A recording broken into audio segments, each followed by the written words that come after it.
Hello and welcome to Big Head Real Estate on Goswick Lane. So if you're watching this on Goswick Lane, we post these videos in two places now. So this, starting with this episode, right? Yes, this episode. You can find these episodes if you're interested. So the main thing that we talk about when Genty comes on our show on Goswick Lane is real estate, real estate investing, agents, investing, things of that sort. But you'll see on our page as well, Goswick Lane, that we're talking about all kinds of stuff, investment, life, full eclectic mix of everything that we do in our life. If you want to niche down a little bit more and see more specific stuff on real estate, that's what you're going to be. Right. That's what my plan is for the channel that Paige and I created, so that we can kind of gear that strictly towards real estate agents, real estate investing, and keeping people in tune with what's going on with the market and, what it takes to become a realtor and what all we do every day. That's good. That's good. So you're going to niche down on what it takes to be an agent. I'm sure you'll throw some investor stuff in there, but it's mainly going to be agent stuff, right? Correct. And buyers, sellers, lenders, home warranty, home inspection, stuff like that. Some things that we've only scratched the surface on this channel of what we can be doing. Yes. And so are you going to be doing any other content on there besides what we do for the podcast? Or is it probably not right now? Okay, just kind of trying to gain that traction and keep things rolling and diversify some of the channel and kind of keep it going in a direction of real estate. Okay. So put that on your subscription list. What's that going to be called? It is Big Head Real Estate Agent. Paige is behind the camera telling us. She's prompting us. Paige is the one who created it, and I can't ever remember it. Paige helps keep both of us straight. She's not. What's your title, Paige? She's marketing director. Marketing director. Okay. Yeah, she helps me too. I'm sure. I know she helps you. She helps all of us. Yeah. So thank you, Paige. She's getting nervous thinking that we may ask her to get in front of the camera here. Okay. So today we're talking about, we want to be specific on being a realtor today. First of all, tell me how long you've been in this game, this realtor game. March would be 5 years. So I've been doing this for 5 years. In March, whenever I first, started doing real estate, and I think generally the questions that people have is, how do you make money? Mm-hmm. What do you do? And where I really wanted to scratch the surface on what we do every day and kind of how you get started is a lot of just the consumers don't know if they want to be a realtor, where to start. That's a good question. So where do you start? Well, you start with a lot of classes. It's 180 hours. Oh my goodness. Can you do it online? Yeah. And that was one thing that there again, people don't know where to go. There's Champions, Train Agents, Kaplan. So you can just Google these things. Mm-hmm. Okay.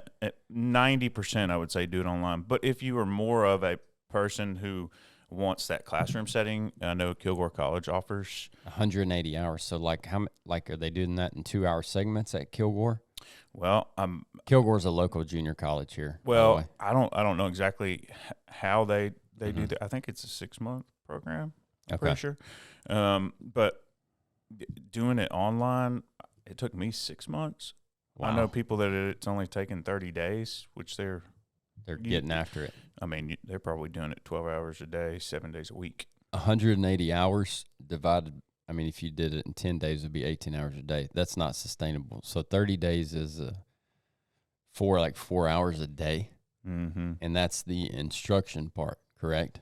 Yeah, I mean, you're learning it all. And people always say, I think I've read about this, but what they're doing in those classes and those courses is they're very repetitive to beat it in your head, because at the end of that, you'll have to take an exam, a state and national exam, and you have to pass those. You have 3 times to pass those.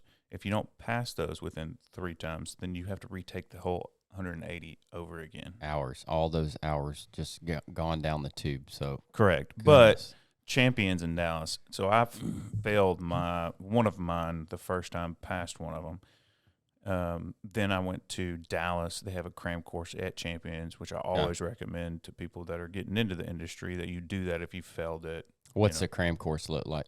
It's it's basically 2 whole days of them just beating in what could be and will be on the test. What are the most important? What would you say like somebody would be learning the most? What are they beating into your head? I know it's all of it, but what's the main? Well, I mean, there's not really one in particular thing that they're beating into your head, other than a lot of it is on ethics and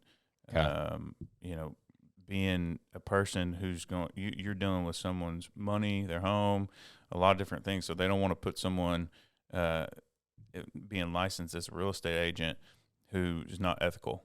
So they're not teaching you necessarily how to be a real estate agent. They're teaching you how to be an ethical and legal real estate agent. Well, and they're teaching you the legal side. They're teaching you the math part of it. There's a lot of math to it. Were you good at math in school? Yeah, I think you were. Whenever I got my GED, that was the first thing I passed. It took me like 3 times to get my GED too. You didn't finish high school? Mm-mm. I did not know that. Listen, this is one of the most successful real estate agents in our area and didn't even finish high school. Well, you got your GED. That's the same thing. So there should not be anything holding any of us back, right? I always tell people that it's not. No, school's just not for me. Yeah. It was hard for me to get my real estate license just because I'm not good with school. Yeah. Why do you think that is? My brain wanders a lot. Okay. You know what I mean? Like if we're sitting here and a teacher's instructing, I'm thinking about something else. Are you diagnosed, or would you consider yourself ADD? Yeah, I just never took medicine. Would you also consider ADD a possible superpower? It could be. I mean, I think a lot of times it's billed as like this bad thing, and that kids that have it got to have them be on medicine and things like that. And I'm not sure some of those things are required, but I think it's also like God makes every one of us different. And so it's some things that you're really good at because you're wired that way. I'm not, and vice versa. Right. All right. So we've talked about the test or the training or the course to go through the test. That's a lot. So if you're going to do that, be dedicated to it, right? You need to make your mind up. Well, and going back, I had done my test. I had ordered it one other time, started and quit. So Really? I had actually paid $500-600 probably 10 years ago or 11 years ago to do it, and I didn't finish it.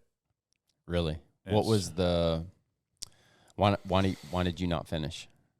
I guess I just wasn't disciplined enough to do it, to do it, or the timing wasn't right. And so was there stuff going on in your life at that time that you felt like took precedence over it? Well, yeah, I was running a couple of my other companies, and I was like, this isn't important right now. Looking back, telling that guy, what would you tell that guy today that didn't finish that test?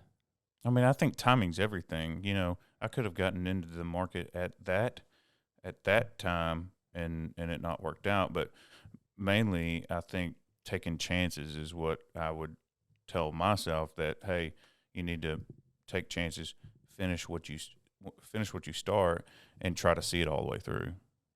That's good. That's what you would tell that guy. Mm-hmm. What just out of curiosity, what other encouragement would you give that guy that you yourself back then? It can be specific to real estate or just maybe life advice. We're talking about 8 years ago when you first didn't do it. I mean, a lot of things just don't matter. When you're younger, you think that things matter. And this is good. And I don't think that a lot of it matters. You got to let things roll off your shoulders. And I think as I've gotten older, I've let things roll off and not really care what people think. Mm-hmm. And back then I did care what people think. And now I just don't care. That's how I was able to do the big head and stuff like that, because I had a lot of people tell me that somebody's going to make fun of you. Mm-hmm.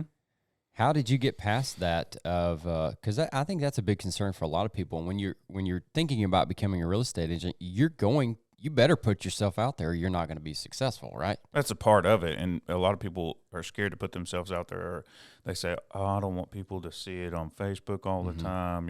I don't care. Yeah. So what would you say is one of the biggest things that you had to come through, like, in order to kind of push out people's perceptions of you? That's really what we're talking about, is how people perceive you. Just not worry about what those people say. And if they continue to harp, just kind of push those people out of your life. Yeah. I mean, there's not a space for them, and I always tell myself and other people that if you don't have positivity, I don't want to be around you. Mm-hmm. If you're negative, I'm out. Yeah. Because it will drag on you. There's enough negative in real estate to deal with every day. You don't need someone else in your life that's negative. You got to have positivity. That's good. So, not only are we talking about today like the test that you have to take to be a real estate agent, we're talking about the mental ability and stability and capacity that you need to be ready for. Well, and people think that it's just, they see it on Facebook and it's kind of just easy, and that it doesn't take a lot to do it, but yeah, mentally, physically, emotionally, everything, it takes a lot out of you whenever you are, selling a lot of real estate. Well, and just know, like that, what a business puts on social media is typically your highlight reel.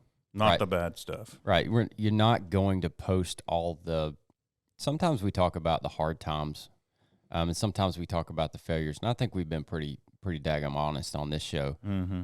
But this is just a general rule of thumb, like people don't compare your day-to-day life to somebody else's highlight reel.